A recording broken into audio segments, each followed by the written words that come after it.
আসসালামু আলাইকুম, কেমন আছেন সবাই? আশা করি সবাই ভালো আছেন। আজ আপনাদের জন্য নিয়ে আসলাম টাকা দিয়ে কীভাবে বোকে বানানো হয় এই ভিডিওতে সেটাই দেখাবো। চলেন তাহলে দেখি আজকের বোকেটা কীভাবে বানাই, কীভাবে টাকাগুলো রেডি করি। এবং আজকে ইন্টারেস্টিং বিষয় হচ্ছে আমার 4 বছরের জবের এই প্রথম বিদেশি টাকা এবং বাংলাদেশি টাকা দিয়ে একটা বোকে বানানো।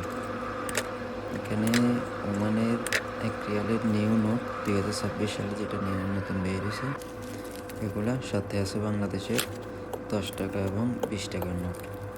প্রথমে আমি 1 রিয়ালের ওমানের 1 রিয়ালের নতুন নোটগুলো সুন্দরভাবে উপরে সাজিয়ে, যেহেতু ওগুলোর সংখ্যা একটু বেশি 30টা 30 রিয়াল, ওগুলো আগে দিলাম, উপরে সাজিয়ে নিলাম।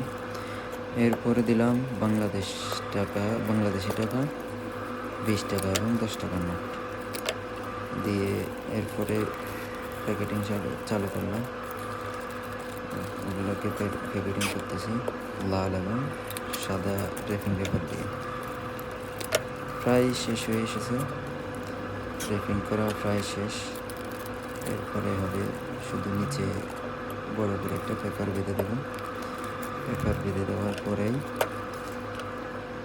এরপরে আমাদের বোকে বানানো শেষ হয়ে যাবে এবং লাস্ট পর্যায়ে এই যে দেখেন কেমন হয়েছে অবশ্যই কমেন্ট করে জানাবেন এবং শেয়ার করে দেবেন এবং চ্যানেলটা সাবস্ক্রাইব করবেন।